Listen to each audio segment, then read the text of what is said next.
kesempatan ini saya akan menyampaikan materi tentang teknik pengelasan SMAW, pengelasan dasar untuk materi kelas 10, mulai dari pengenalan mesin las SMAW, lalu penentuan spesifikasi dari elektroda las atau kawat las, sampai dengan cara menyalakan busur dan proses pengelasan SMAW dasar.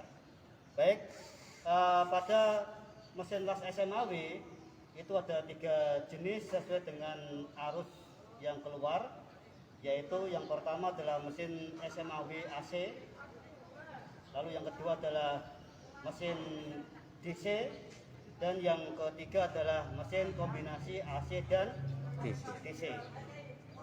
Lalu dari perbedaan mesin tersebut akan menghasilkan rigilas dan penembusan yang berbeda pula. Pada mesin DC direct current itu nanti bisa dibedakan lagi. Yang pertama adalah DC EP dan yang kedua adalah DC EN, ya, sesuai dengan polaritas yang nanti kita pakai untuk pengelasan.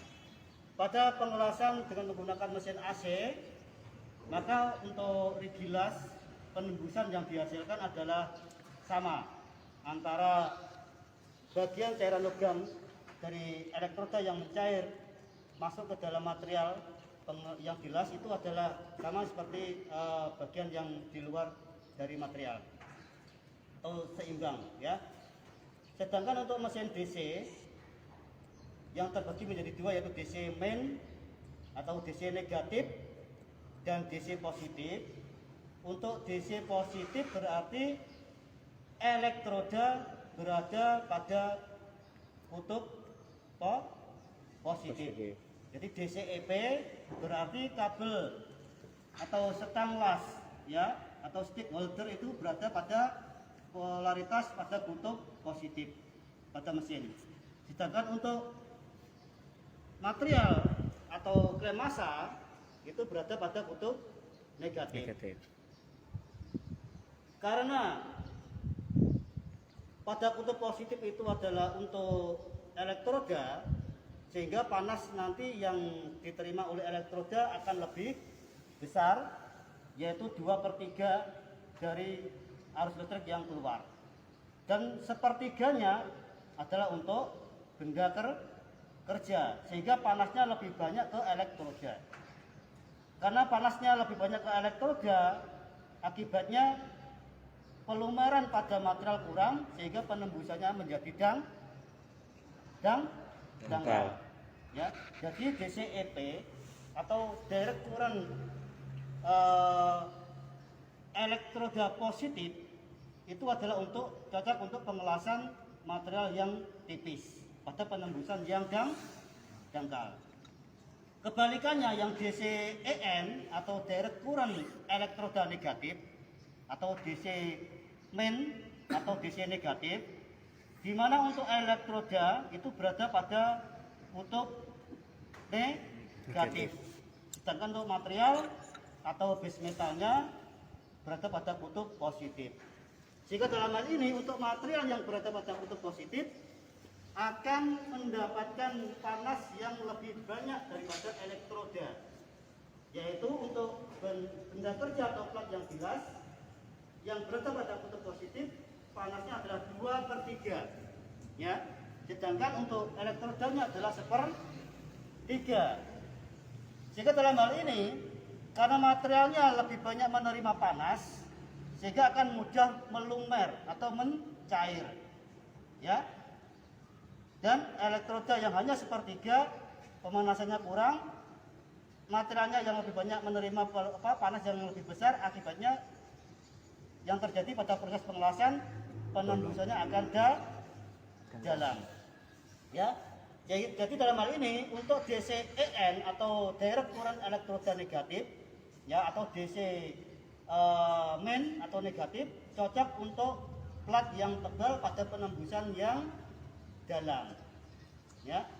Lalu dalam penggunaan tadi sudah kita sampaikan DCEP cocok pada plat yang tipis untuk penembusan yang dangkal, ya. DCEN untuk plat yang tebal pada penembusan yang dalam, gitu. Sehingga dalam penerapan di lapangan, untuk aplikasi di lapangan, untuk proses pengelasan root atau penembusan, pengelasan pada layar pertama, baik itu pada sambungan groove butt joint, itu kebanyakan memakai DCEN atau elektroda negatif. Bahkan ada juga elektroda yang sudah merekomendasikan bahwa untuk pemakaian elektroda tersebut pada pengelasan root pass atau penembusan harus memakai DCEN atau DC negatif. Nanti kita sampaikan ke sana juga. Ya, itu masalah jenis mesin yang dipakai. Lalu dari segi keuntungan bagaimana? Atau dari keunggulan dari kedua mesin tersebut antara AC dan DC. Untuk mesin AC itu adalah mesin bolak-balik, ya, alternating current, ya. AC itu alternating current, arusnya bolak-balik. Sehingga untuk penggunaan mesin AC di sini, busur yang terjadi nanti tidak akan bisa stabil, apalagi sampai terjadi voltase atau tegangannya adalah naik turun. Tetapi harganya lebih murah, ya, harganya lebih murah, gitu. Dan untuk yang DC, mesin DC di sini dia direct current, ya, arus searah, memiliki keunggulan. Yang pertama, busur yang terjadi nanti akan lebih stabil. Suara yang keluar saat pada proses pengelasan akan lebih halus, ya. Karena busur yang stabil tersebut, maka hasil pengelasannya akan lebih bagus, kualitas pengelasannya akan lebih bagus, gitu. Cuma dalam hal ini karena memiliki lebih banyak keunggulan daripada mesin AC, pada mesin DC di sini harganya tentunya lebih mahal daripada mesin AC. Nah, sekarang ini di industri sudah banyak digunakan mesin SMAW yang AC atau kombinasi AC dan DC. Dan untuk yang AC sekarang sudah mulai ditinggalkan, ya, sudah mulai ditinggalkan. Jadi nanti kalau kalian semua punya keinginan untuk buka usaha, paling enggak memiliki mesin DC, ya walaupun harganya mungkin akan lebih mahal, tetapi dari segi kualitas yang dihasilkan pada proses pengelasan akan lebih menguntungkan dan lebih bagus hasilnya.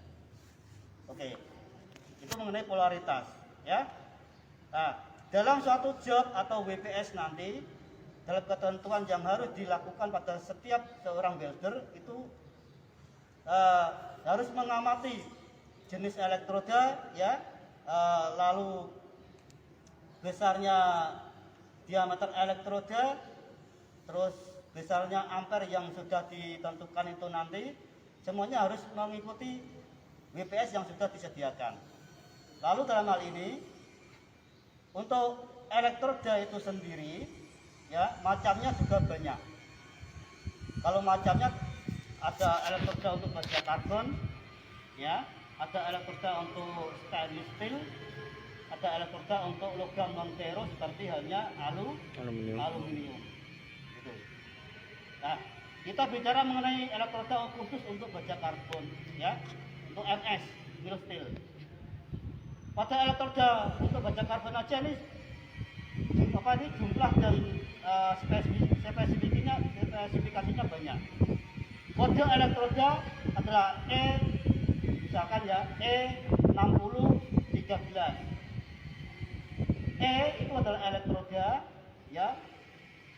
Lalu 60 di sini adalah kekuatan tarik dari elektroda tersebut. Setelah terjadi suatu pengelasan, material itu akan patah pada tekanan dan tarikan, ya, pada 60.000 PSI. Lalu angka 1, ya, angka ketiga yaitu angka 1 adalah menandakan posisi pengelasan. Jadi ada angka 1, 2, 3 dan seterusnya.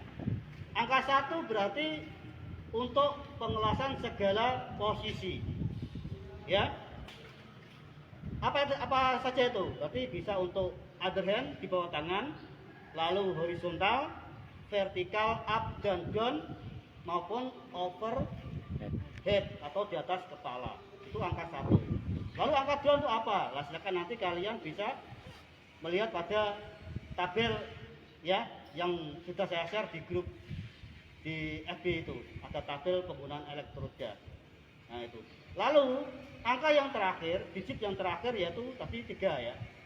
E60 13. Angka terakhir berarti 3. Itu adalah menunjukkan salutannya ya, lapisannya. Kalau angka 3 di sini adalah rutil. Kalau di sini adalah seperti ini, elektrodanya itu ini. Ini saya ambil aja. Nah.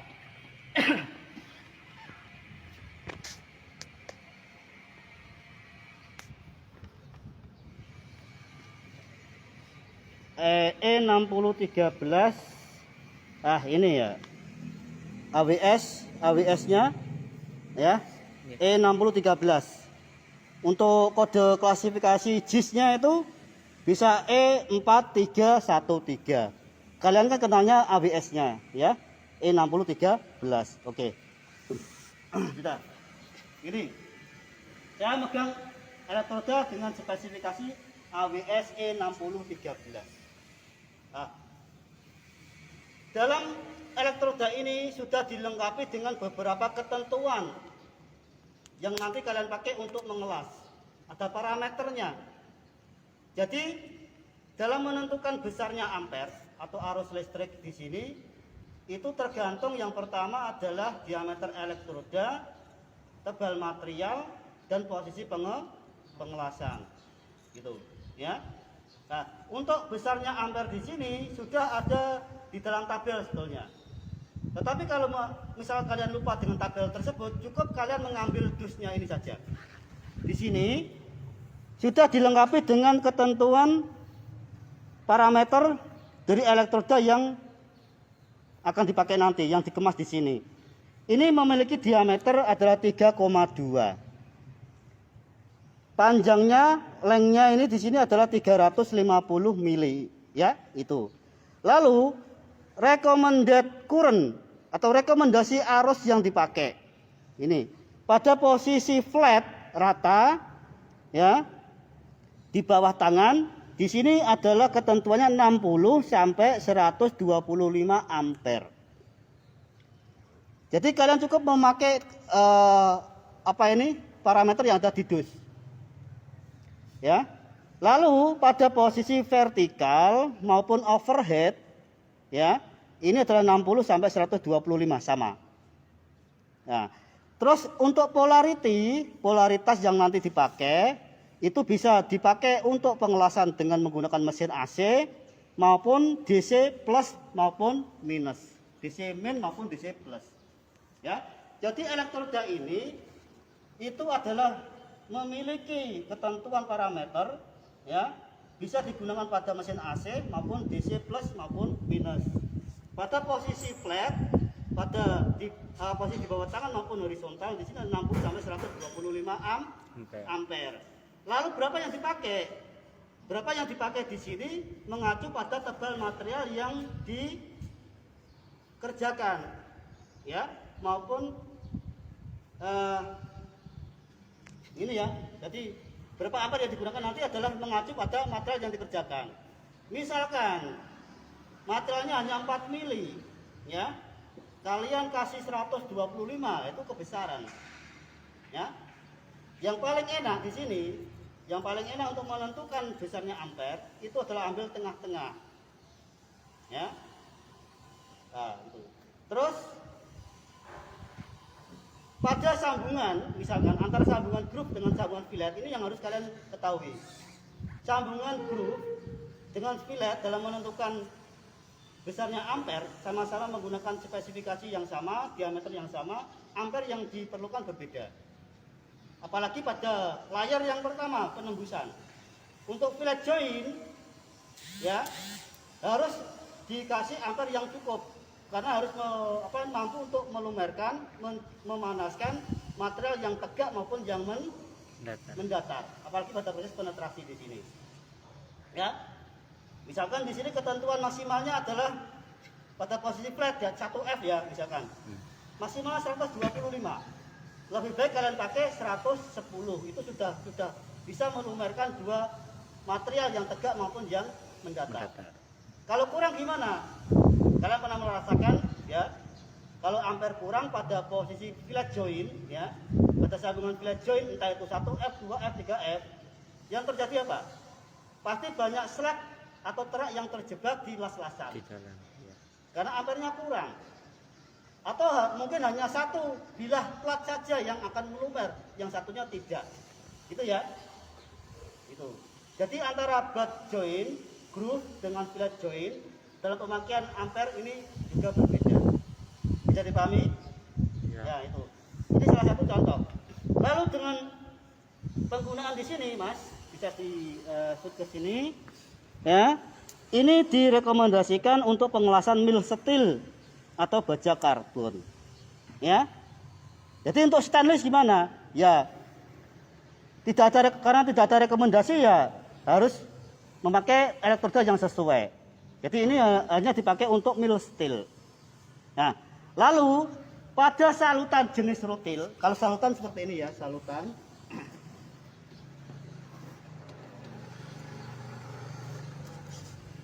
Nah, ini namanya salutan. Ya, salutan atau lapisan. Ini flak. Ya, flak. Yang nantinya kalau setelah melumer dan membeku akan membentuk slag atau terak. Ya. Kalau pada salutan rutil, pada elektroda E6013, salutannya ini akan setelah terjadi terak slag akan mudah mengelupas pada kondisi logamnya sudah mulai mendingin. Dan sifat dari E6013 itu penyalaannya akan lebih mudah. Ya. Penyalaan akan lebih mudah. Tetapi ingat, antara slag cairan yang terbentuk dari flak ini pada saat proses pengelasan maupun cairan logam ya pada proses pengelasan harus kalian berhati-hati untuk mengamati. Ya, nanti kalau saat mengelas itu kan ada yang berwarna putih dan ada yang berwarna abu atau kehitam-hitaman. Nah, kalau misalkan kalian ngelas flat joint, kok ternyata yang berwarna abu-abu atau hitam itu lebih duluan di depan, saya yakin hasil pengelasannya itu kropos. Teraknya akan terjebak di dalam las-lasan. Ya, jadi pada saat kalian ngelas itu harus mampu untuk melihat cairan logam yang itu yang mana, cairan terak itu yang mana. Jika terjadi semacam ini, jangan diteruskan pengelasannya. Berhenti dan diperhatikan ampernya sudah pas ataukah belum, permukaan material sudah bersih atau belum, ya, sudutnya sudah benar atau belum, tinggi busurnya juga mempengaruhi semuanya. Ya, itu yang E6013 sulitnya di situ. Jadi antara cairan dengan cairan logam las dengan ini slag itu hampir nyatu. Kalau tidak bisa mengamati, tidak bisa membedakan, setelah selesai mengelas nanti malah yang terjadi banyak terak di mana-mana. Gitu ya. Paham ya? Nah, ini adalah logam inti, ya, logam inti.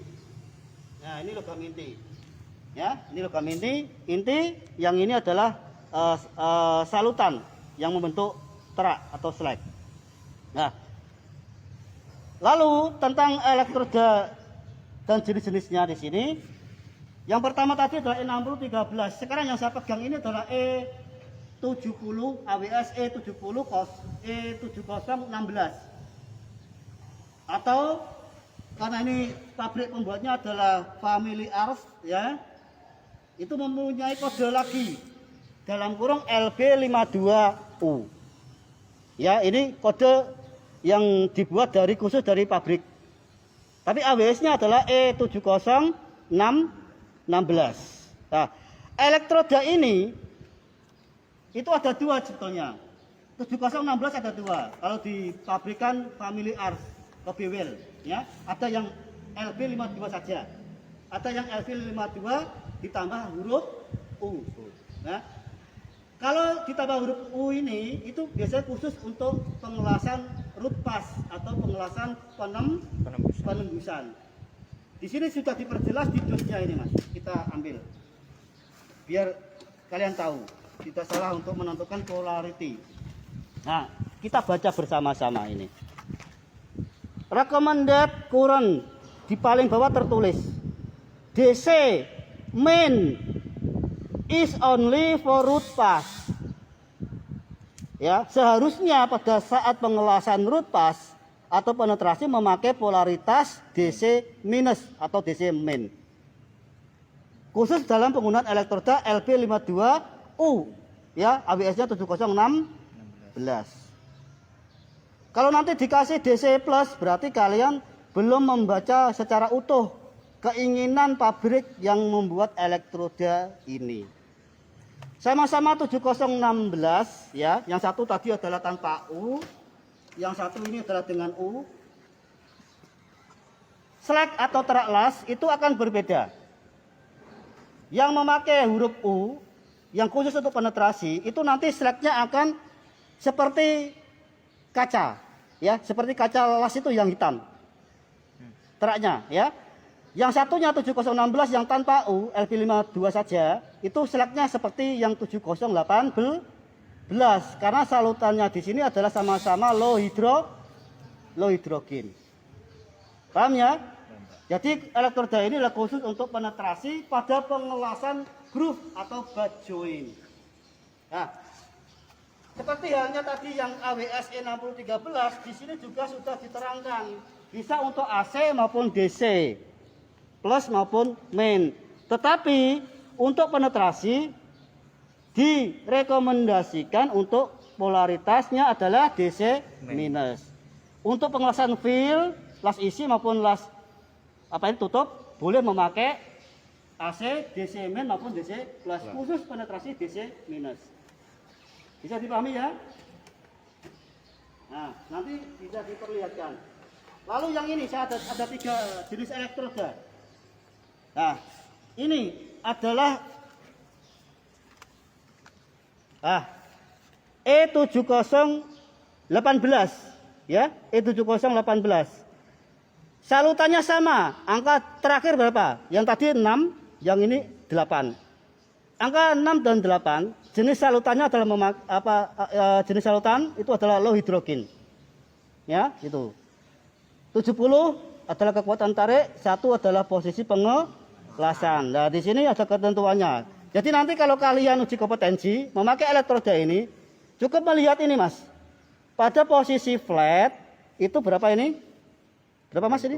90 sampai 130. Sampai 130 ampere. Flat.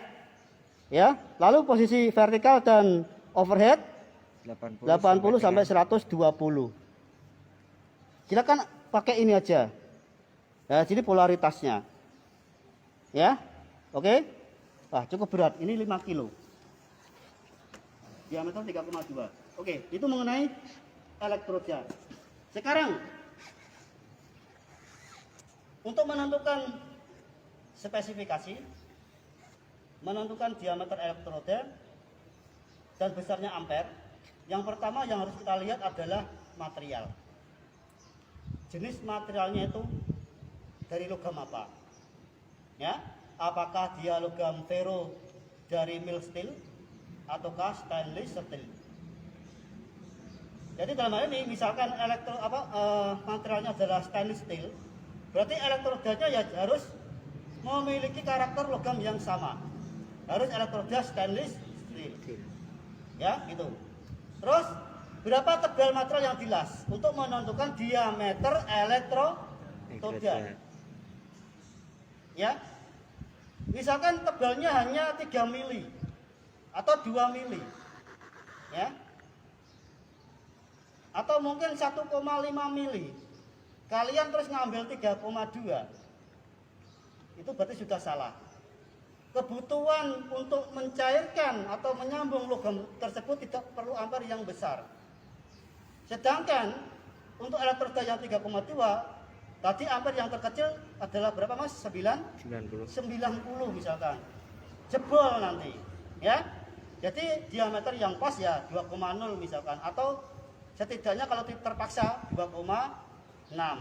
Itu pun dalam proses pengelasannya tidak continuous, step by step, titik bersambung untuk plat yang tipis.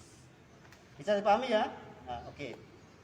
Lalu menginjak pada proses pengelasan, cara menyalakan busur. Oke.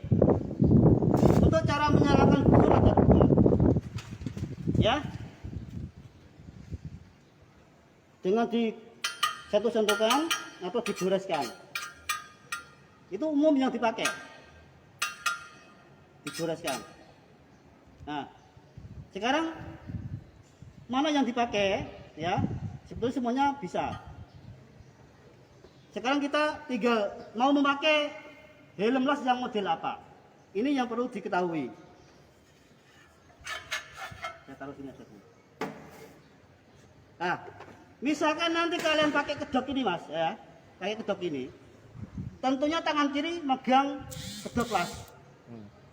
Sehingga karena ini megang kedok las, yang berfungsi untuk melas hanya tangan kanan. Sehingga metode menyentuhkan maupun menggoreskan dipakai. Ya, dipakai. Gitu. Ya. Tapi kalau nanti memakai ini, tangan kiri kalian bebas, tidak megang apa-apa. Ya, Mas. Lalu silakan difungsikan. Ya, jika pakai helm yang full face ini, tangan kiri bebas, silakan difungsikan untuk yang lain. Sehingga nanti metode penyalaannya sudah berbeda. Ya.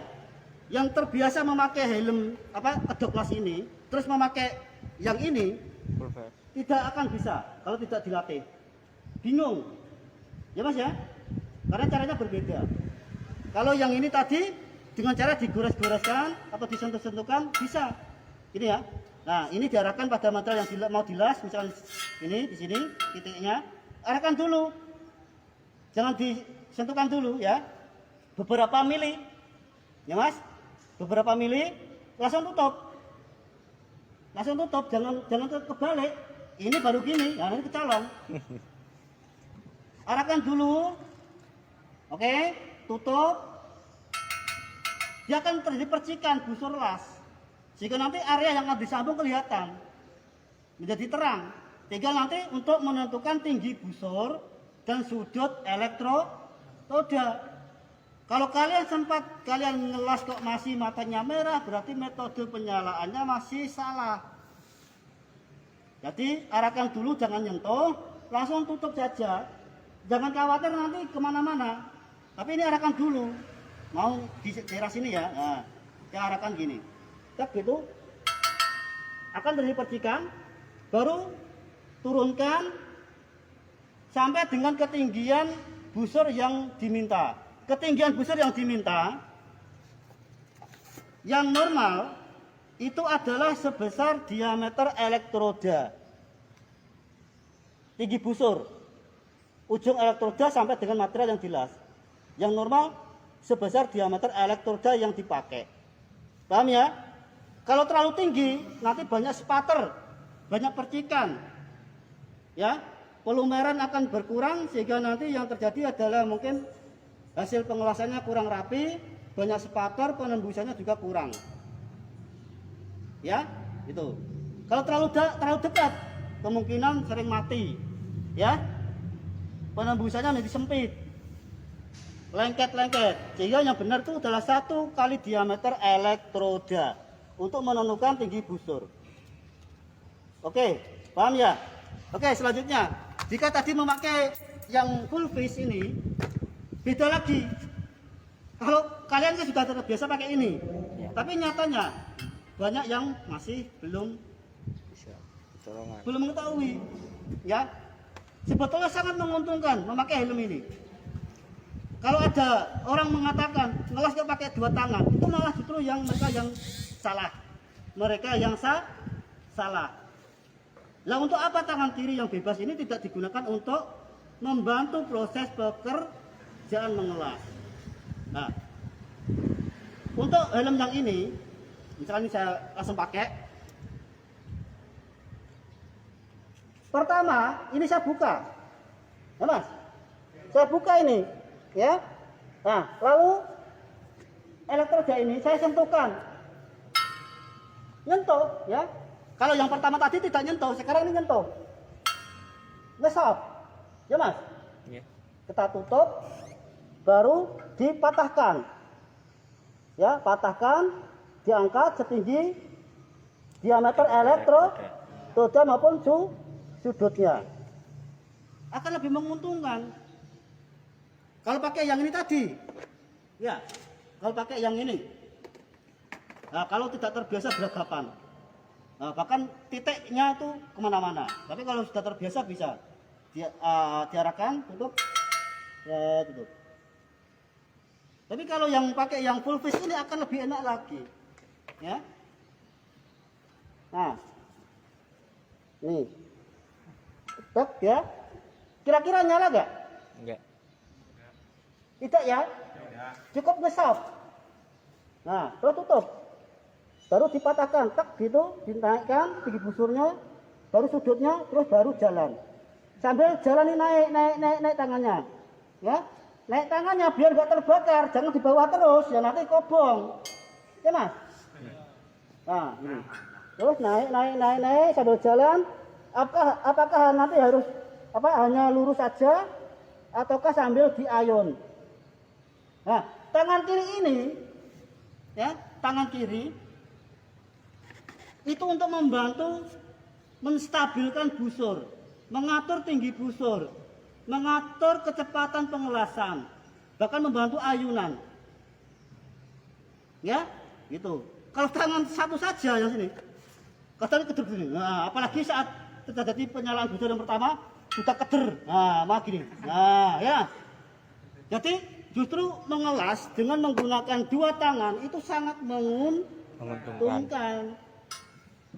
Nanti kita coba dua-duanya. Dan kalian harus mampu, karena di setiap nanti industri yang kalian pakai untuk bekerja, tidak semuanya pakai full face ini, ya, atau mungkin hanya pakai yang ini saja, atau mungkin industrinya itu besar, diwajibkan pakai ini. Jadi dua-duanya harus mampu. Paham ya?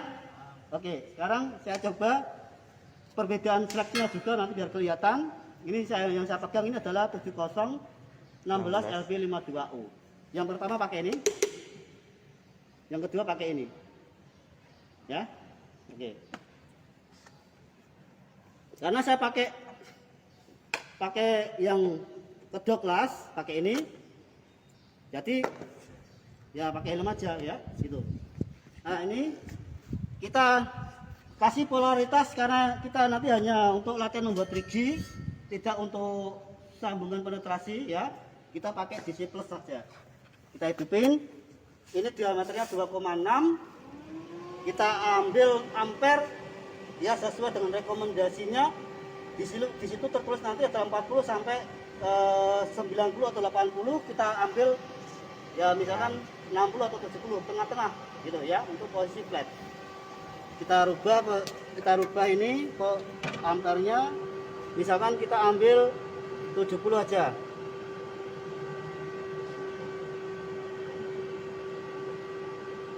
Oke, sudah.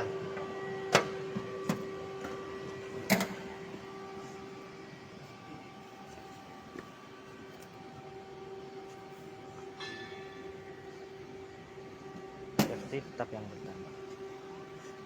Saya pakai APD yang lengkap dulu, ini penting. Ya Mas? Kalian harus pakai APD yang lengkap. Jangan sampai nanti tangan kalian terbakar.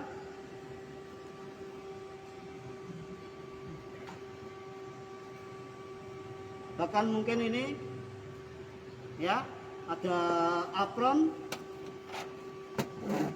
ya, kita pakai dulu semuanya.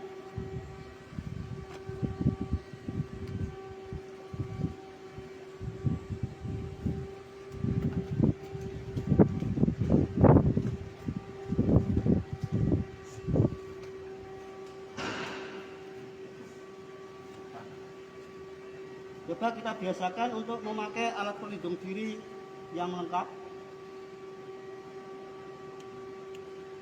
Ini bukan koki ya, bukan koki. Nah ini penyambung lengan, bukan musim dingin terus nanti pakai jaket. Sudah, eman-eman baju saya saja. Ya. kita pakai seperti ini. Oke, ngelas harus rileks. Oke, ya. Yang belum apa? Helm. Ya, masker sebetulnya. Masker yang untuk ngelas bukan ini ya. Ada masker tersendiri. Coba kita pakai material ini. Atau mau ada yang nyoba silakan. Ya. Kita pakai kedok las dulu. Nah, kaku. Nah, megang boleh di sini. Ya. Boleh di sini, silakan aja. Ya. Jadi kita pakai ini, ya. Material boleh dijepit lebih enak, ya. Ya, pegangnya begini aja, ya. Ini saya arahkan, langsung saya tutup, ya. Nah, kalau ngelasnya kan di sana, jadi kalau ini cara bahkan tuh lurus sama bidang las. Nah, oke. Nah, saya arahkan beberapa. Nah, kalian kalau mau lihat saya pakai helm, ya. Oke, setelah itu saya tutup mata.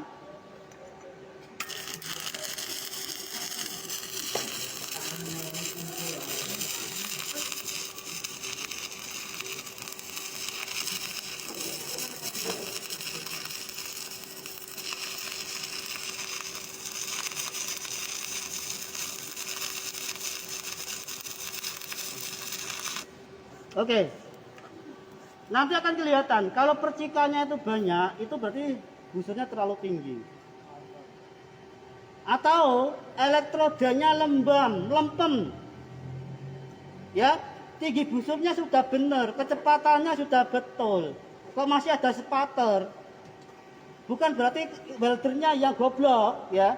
Tapi elektrodanya mungkin yang lempem, Mas, berarti lempem. Jadi salutan ini itu adalah untuk mempermudah penyalaan busur, untuk perlindungan terhadap logam las pada saat proses, ya. Jangan sampai ada kontaminasi dengan udara luar. Kalau sampai salutannya ini sudah rusak, ya nanti yang terjadi mungkin setelah dilas, setelah dibuka itu nanti akan keropos. Dan ditambah lagi dengan dilihat banyak spatter.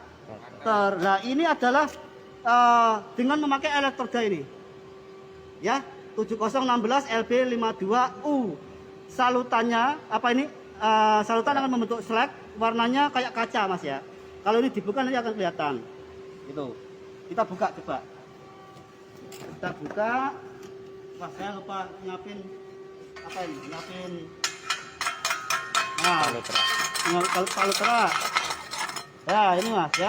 Nah, bolong tuh, Mas. Ini ada porosity, bolong, kelihatan? Kelihatan. Nah, ada porosity, ya. Walaupun sedemikian rupa tadi saya sudah mengarahkan elektroda pada jarak sebesar diameter elektroda. Pasti dia keropos, ya. Kalau nanti di industri, wah ini reject, tahu reject? Harus mengulang, berbahaya. Jika dalam hal ini, setelah elektroda ini dibuka, langsung masukkan ke oven. Paham ya? Sekarang kita pakai yang 7018. Coba cariin 7018, Mas, di oven. Yang ya, yang OB steel yang ada warna hijaunya yang 3,2 ya. Biar beda, biar tahu perbedaannya nanti. Oke.